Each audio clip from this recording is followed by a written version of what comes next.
Salut à toutes et à tous, bienvenue sur la chaîne Je Réfléchis. Aujourd'hui, je vais vous parler du jeu Molly House, paru chez WorldGig, qui a été designé par Joe Kelly et Cole Wehrle, illustré par Rachel Ford. Tu connais sans doute Cole Wehrle par rapport à John Company, par rapport à Root, House, Arcs, Pax Pamir évidemment. Et donc là, on va s'intéresser à Molly House qui est sorti cette année.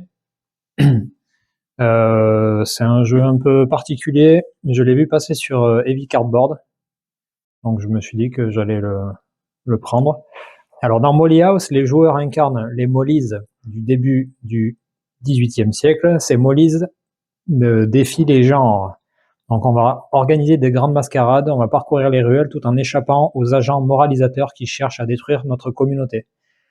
Attention, il pourrait même avoir des informateurs parmi nous. Donc pendant la partie, les joueurs vont tirer des cartes de vice qui représentent les différents gestes, désirs et rencontres désapprouvés par la société pour la réforme des mœurs. C'est un groupe de citoyens qui cherchait à éradiquer tout comportement jugé déviant à Londres à la fin du XVIIe et début du XVIIIe siècle. Donc ces cartes permettent aux joueurs d'organiser des festivités avec l'aide de leurs camarades Mollys et de créer de la joie. Mais ces mêmes cartes peuvent aussi mener à l'arrestation et à la ruine de la maison Molly. Donc lorsque les joueurs vont rencontrer les hommes de main de la société, ils devront souvent verser des pots de vin ou être contraints de devenir des informateurs pour elles. Les informateurs doivent désespérément tenter de saper la communauté autour de la Molly House de Mother Clap sans être découverts par leurs camarades Molly. Donc en fait, on va tous partir pour augmenter. Alors le but du jeu, c'est d'avoir augmenté la joie, comme ils disent. Sauf qu'en fonction de ce qui se passe, on va devoir peut-être devenir un informateur, bon gré mal gré, pour éviter de perdre. On va devoir faire un peu des actions différentes que si on jouait juste normalement, si je puis dire. Donc, on a le plateau de jeu que je te montre rapidement, qui est très bien fait en termes de design. Donc, tu as 4 types de couleurs différentes. Donc, le jaune, le vert, le rouge, le bleu. Tu as un petit tapis en néoprène parce qu'en fait, on va jouer avec des cartes style jeu, paquet de cartes normal, quoi. Tu as également tout ce qui est player aid, un manuel pour du solo, ou en tout cas des explications pour du solo avec un automat et le livret de règles vers la WorldGig, très bien fait. Et là, je t'ai sorti tous les composants. Donc, je vais te faire un petit détail rapidement. Donc, un paquet de cartes pour le solo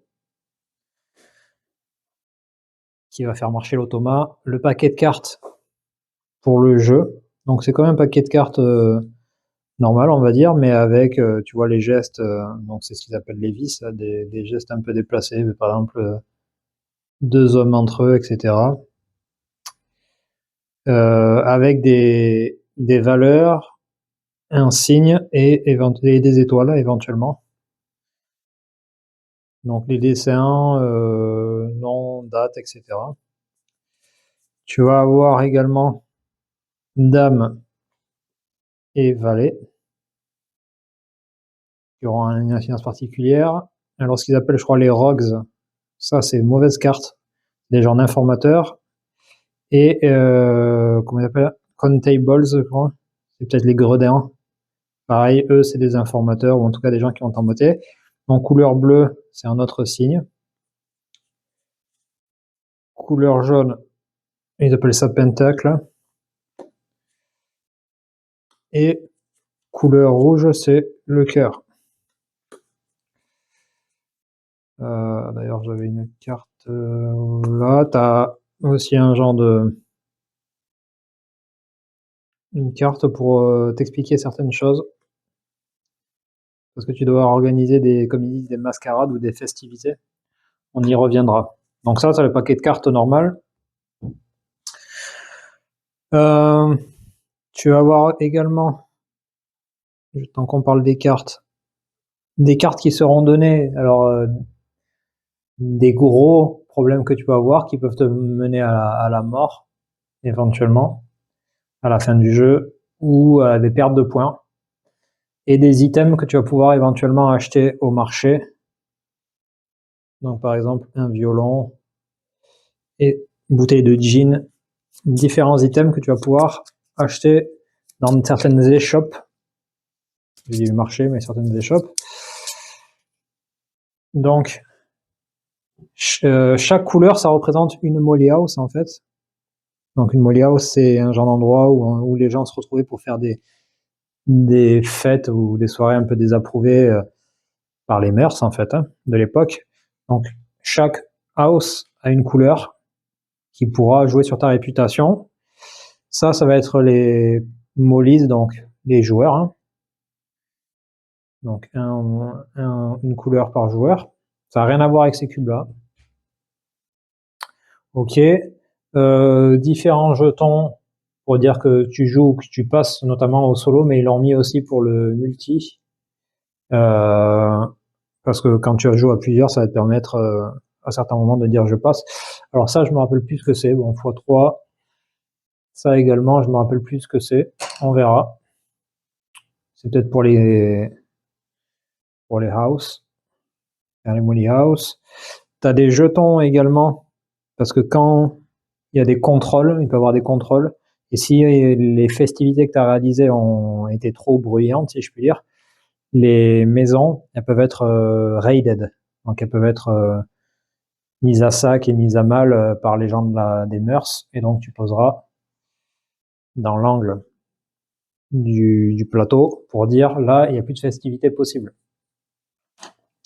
Et du coup, il y aura des dangers quand tu feras une action qui s'appelle le cruising, qui sera adjacent. Tu mettras en fait, il y aura des dangers supplémentaires en fait, parce que cet endroit a été démasqué, donc c'est plus dur de faire des fêtes.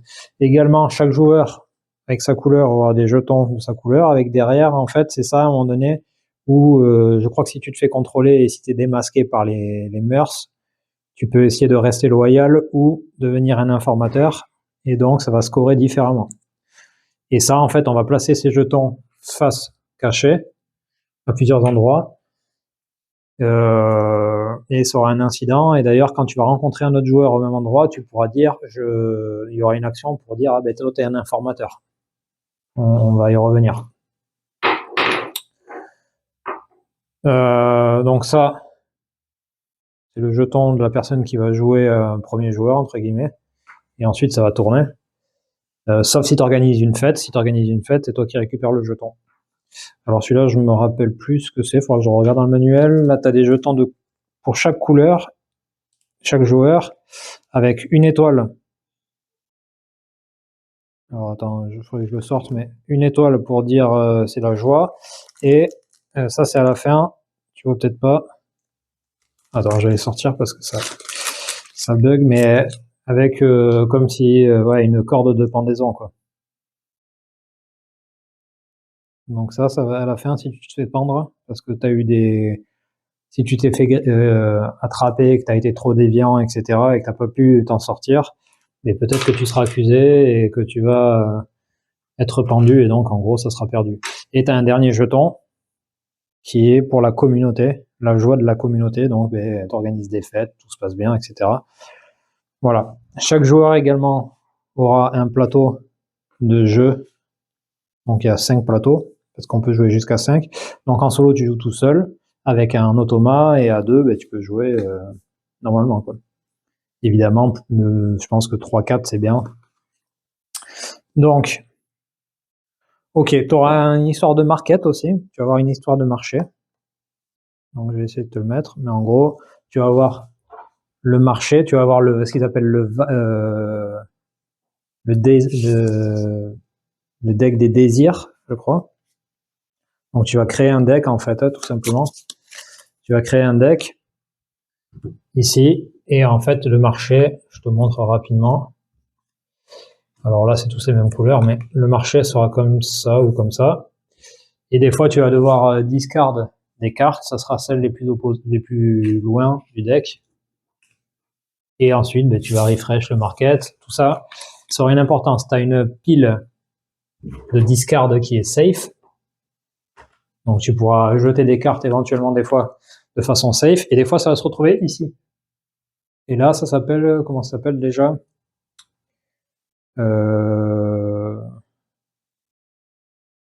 C'est la pile des ragots, en fait. J'ai un trou en anglais.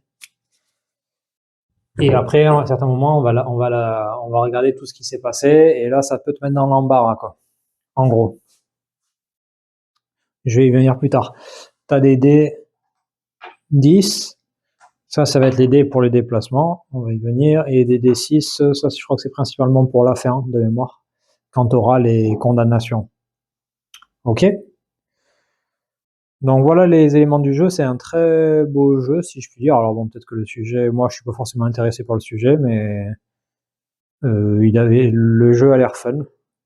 Donc voilà, j'aime bien les jeux un peu politiquement incorrects si je puis dire.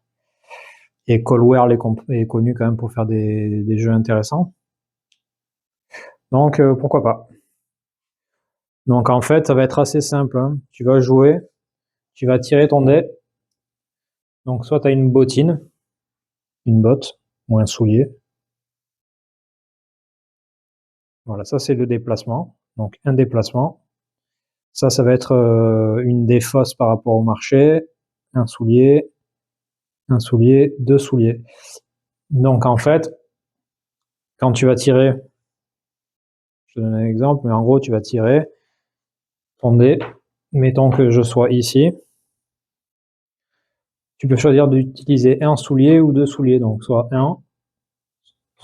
un, deux. Tu peux pas rester sur place. La seule façon de rester sur place, c'est si tu fais un X et un soulier. Là, tu peux décider d'utiliser le X ou le soulier, mais dans tous les cas, il faudra défausser la carte du marché. On y reviendra. Tu as des actions. Donc, une fois que tu as fait ça, tu peux réaliser des actions. Donc, à ta gauche de ton plateau, tu vas mettre des cartes que tu vas récupérer.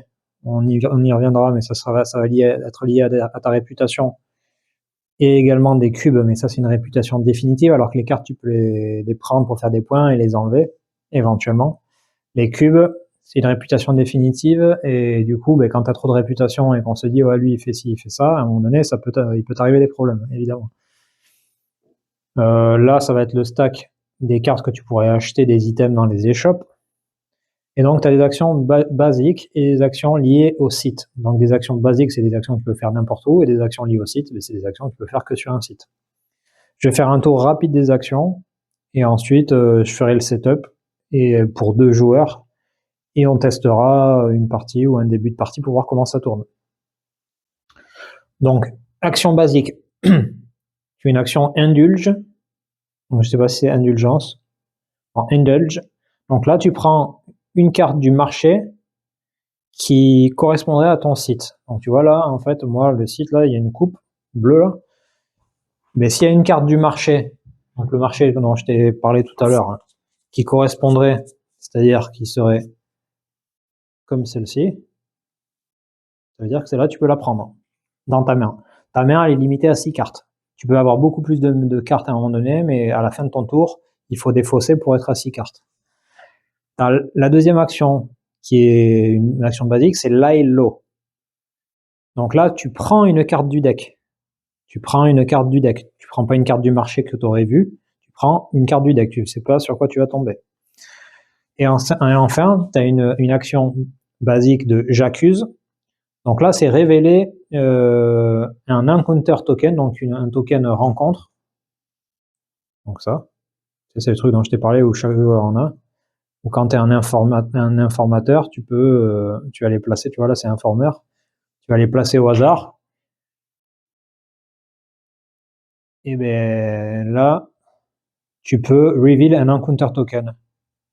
Donc par exemple, le jaune, parce que le jaune, c'est son plateau lui, il y a un encounter token quelque part, et il tombe sur le site avec un autre Molise, mais il peut l'accuser et il révèle un des tokens qui serait planqué comme ça là sur le plateau.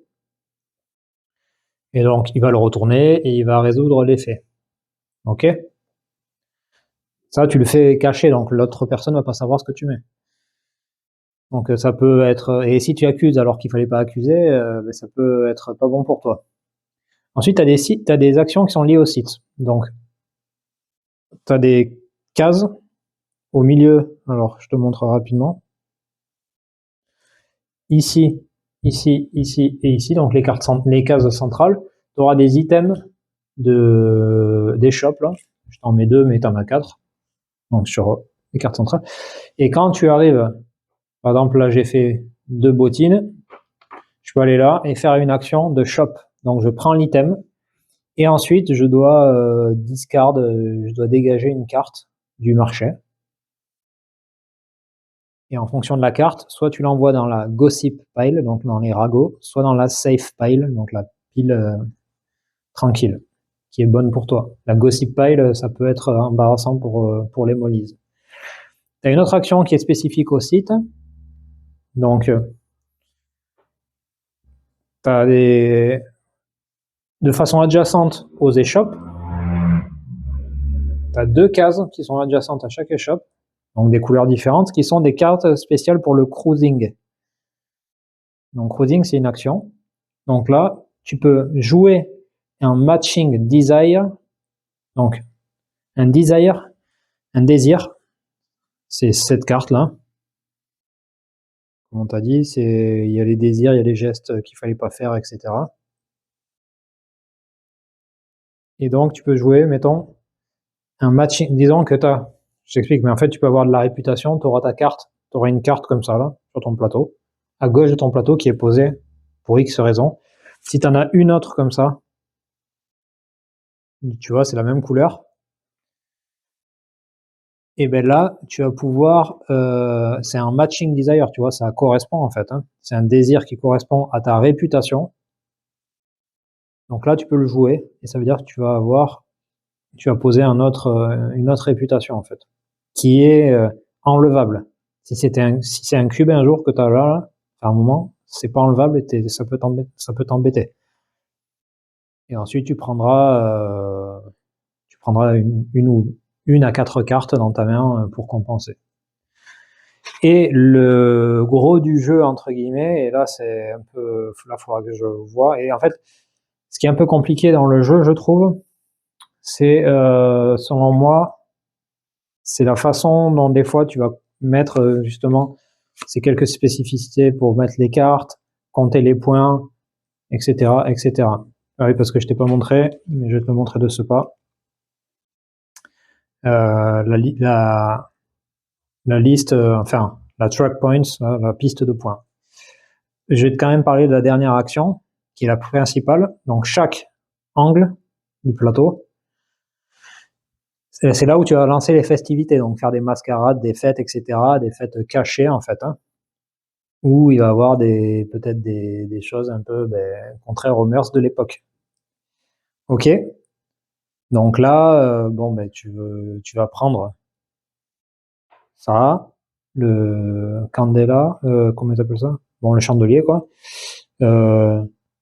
Tu vas jouer des cartes, scorer, ajouter au gossip, etc., etc. Et donc ça va se jouer à tour de rôle avec les cartes que tu as en main. On va tirer une carte pour la communauté. Bon, je te montrerai tout ça par la suite parce que ça va peut-être pas te parler. Et donc ensuite, on peut jouer ensemble et le but, c'est de suivre ça. Donc, tu as plusieurs types de festivités. Je vais essayer de te montrer. Tu as plusieurs types de festivités. Donc, tu peux faire une surprise ball. Surprise ball, c'est des cartes de la même couleur. Et en fait, c'est une flush, quoi. C'est une suite. Donc, c'est quelque chose qui se suivrait. Je vais essayer de le trouver. Et si, par exemple, tu arrives à avoir ça sur le plateau, 3, 4, 5, 6, suite, même couleur, tu vas avoir 3 points pour la communauté et éventuellement des points supplémentaires pour la personne qui aura lancé les festivités. Tu peux avoir un autre truc qui s'appelle le christening, et alors là, ils disent qu'il faut avoir une dame et ensuite des cartes égales, donc pas de la même couleur, mais par exemple, si tes partenaires et toi, vous arrivez à mettre 9, 9, 9, donc il y a la dame et 3 9, donc là, c'est 2 points pour la communauté, et celui qui a lancé les festivités aura des points également. Là, une petite danse, tranquillement. C'est avec les jacks, donc avec le valet et 3 cartes, l'une inférieure à l'autre. Donc par exemple, et pas forcément la même couleur, hein.